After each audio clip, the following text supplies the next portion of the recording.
Makakapanayam natin via Zoom sina Coach Emmanuel Escote at ang mga players na sina Vince Alison Torno at Jom Larry Rafael mula sa Pilipinas Sepak Takraw Federation. Magandang umaga, gentlemen. Hello po. Good morning po. Happy Chinese New Year. Happy Chinese New Year po. Ayan. Happy Chinese New Year po. Chinese New Year. Ayun. Ayan, para Opo, naman. unahin natin sa players, Sir Vince and Sir Jom. Paano ba tayo nakapasok dito sa Pilipinas Sepak Takraw? Ako muna po. Sige po. Sir Vince mo yan. Sino Sige. una? Sige po. Nakapasok po ako sa national team noong 2019 po. Nag-try out po. Yan po. Pinalad po na nakapasok. Nako. Ano yun, Sir? Talagang bata pa ba tayo? Gusto na talaga natin itong sport na Sepak Takraw? Yes po. Since ano po ako naglaro? Since 2013 pa po. Grade 5. Uy, grade 5. Tagal na, medyo Yes. bata pa yung nagsisimula. Yes po. Paano ba tayo, Sir, na nahubog? O sino ba yung nagpakilala sa atin itong sport na Sepak Takraw? Kailan mo siya unang napanood Oo, na diba? na-attract ka maglaro din ng sepak? Ano po naano ko po siya sa pinsan ko na naglalaro po sa regional meet and tapos yun po nahihilig din po kasi ano po ako sa Sipa Tingga. Doon po ako nahulog. Tapos okay. yun, natuto ng sepak. Tapos yun po, hanggang sa naging pangarap ko rin po maging national team. Tapos yun po, pinalad po na makapasok po dito sa national team po. Wow, ang ganda. Ang ganda ng journey ni Sir Vince. Ikaw naman, Si Sir Sir Jom Jom. naman. Oo. Sir Joe, paano ka naman nagsimula na mahilig ka sa sepak? Nag-start po ako nung naging part po ako ng national team is nung 2022 po. Then, kung paano po ako nakapasok is yung parang na-scout po ako sa mga tournament po. Tapos, kinontak po ako ng head coach po namin. Tapos, pinapunta po ako sa school po nila, sa Iris po. Then, kinausap po ako kung gusto po ako maging national team po. Pero, Sir Jom, ganun din ba kayo? Bata pa lang ba? Gusto nyo na din itong sport na Sepak Takraw? Yes po.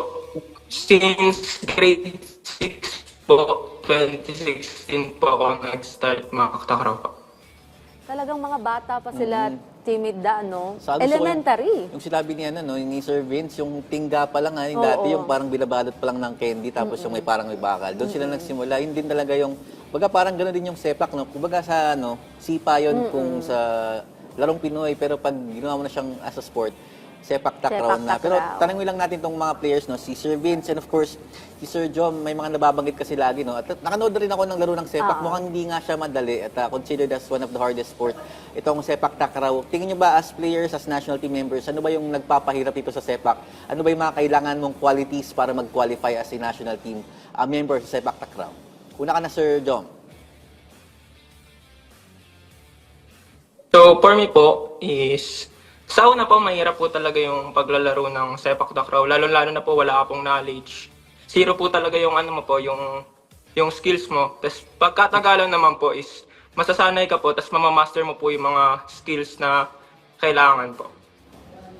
Oo nga, ganun. kasi kailangan mataas tumalon, tapos malakas sumiba kasi tatama. Ikaw naman, Sir Vince, bakit tatingin mo isa ang sepak takraw sa pinakamahirap na sport?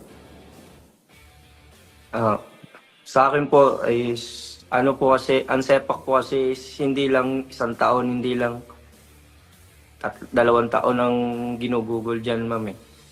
Sa sinabi ko nga, ma'am, elementary pa ako nagsimula. Doon po nahubog yung yung kumbaga parang kasi hindi mo matuturo basta-basta ang sepak hangga't hindi ka marunong talaga sa basic. Yun po, kailangan po talaga basic para maging tapos po mahirap po talaga ang sepak kasi po maraming mga acrobatics na kaya iilan lang po talaga yung parang sobrang dito sa Pilipinas po. Malakas talaga. Oh, eto naman, dako naman tayo, Kay Coach. teammate kay Coach, Si Coach naman. Emmanuel. Hi, Ayan. Coach. Good morning po. Hello po, good morning. Ayan. Opo, Coach, kamusta ba yung naging performance natin this 2024 muna? Ma'am, so far po, maganda naman yung naging run namin last 2024. Lahat ng sinalihan namin competition abroad, nakakuha naman kami ng mga medals po. Sa last World Championship namin sa Malaysia, naka-bronze kami sa Arigu. Then, nag-participate din kami sa Taiwan and sa China.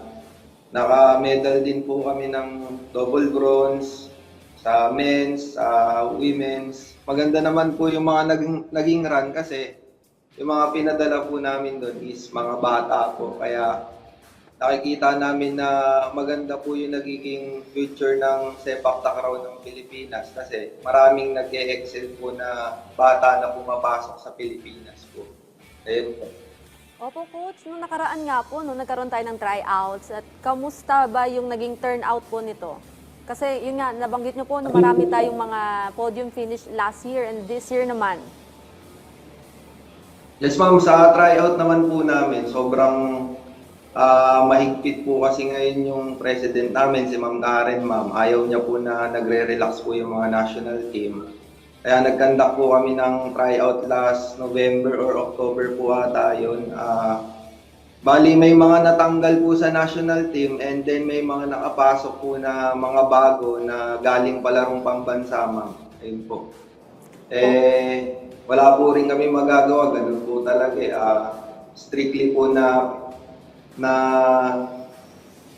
kailangan kapag tinalo ka ng mga nasa grassroots o nasa baba, kailangan po talaga namin magpalit. Hindi po talaga kami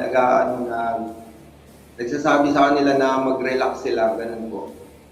O, tama ka nga dun, no, Coach. Talagang si Ma'am Karen, no, ang president ng Pilipinas Sepak Takraw, ay talagang very committed sa sport na Sepak Takraw na mapalakas itong sport na to dito sa bansa. Pero, Coach, paano naman yung challenge ngayon? Kasi nabanggit nyo nga po, may mga member po tayo na naalis at may mga napalitan po. Yung challenge kasi dyan, lalo na dun sa mga nawala sa national team, ini-encourage pa rin namin sila na mag-training ng maayos. Then, hopefully, makabalik sila, no, talunin nila kung sino yung nandyan. And kami namang mga coaches sa national team, yung mga player namin na nasa team ngayon, sinasabihan namin sila na wag kayong magpapatalo sa mga nasa lower level nyo kasi unang-una, kaya kayo nandito. Kayo yung pinakamalakas na sa Pilipinas ngayon, kung magpapatalo kayo dyan, parang nasa sa inyo na rin eh. Parang kayo na rin yung gumagawa ng sarili nyong libro kung hanggang saan yung gustong makamit yung about sa sepak takraw, kung gusto niyo pang makarating ng mga SEA Games, Asian Games, ganyan. Yun yung ginagawa naming challenge sa kanila na kapag nag-relax sila, babay sila, ganun. Ganun kami dito sa Pilipinas Sepak Takraw po. And Coach Emmanuel, nabanggit mo nga, no, sobrang high standard talaga dapat ang mga players sa Pilipinas Sepak Takraw. Pero ngayon, kasama natin si Sir Vince at si Sir John. As a coach po, kumusta naman po yung performance nila sa national team? Proud ako sa dalawang yan kasi sila po yung first time nag-medal sa Asian Games sa history ng Sepak Takraw, last Asian Games po sa China. Kasama po silang dalawa doon. And sila naman po, very masunurin po sila at masipag sa training, disiplinado. Lalo na si Jom Larry, bago pa lang yan, nakikita na rin namin siya ng potential, marunong pong sumunod. Ayun po. Siyempre, tanungin ko rin naman yung mga players. Kumusta naman si Coach Emmanuel as a coach? Tapos, kumbaga, since ganun nga yung sistema rito sa Pilipinas Sepak Takraw, kumbaga hindi sigurado yung pwesto mo sa national team eh. Di ba kayo nape-pressure, kumbaga, to always perform well, to always be better? Kumbaga, kailangan lagi kayong magaling, lagi kayong naunguna para maging part pa rin ng national team. Ikaw muna, Vince. Sa akin naman po ay kung ano po yung kalabasan ng tinraining namin, tapos sa laro po, minsan po kasi, sila po kasi, yung mga coaches, nagbabase rin po kasi sa laro. Yun po, pagka maganda yung laro mo, tuloy-tuloy lang po. Tapos pagka medyo yun po, doon po parang try out po ulit, gano'n. Yun po, ganun po sa amin. Ikaw naman, Sir Jom, kumusta naman ang experience mo sa national So, team? experience ko pa sa national teams. Sobrang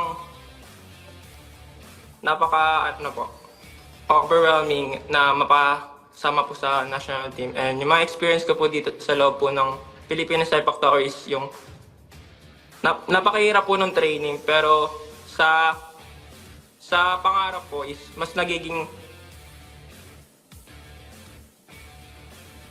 masaya ko po sa ginagawa mo po.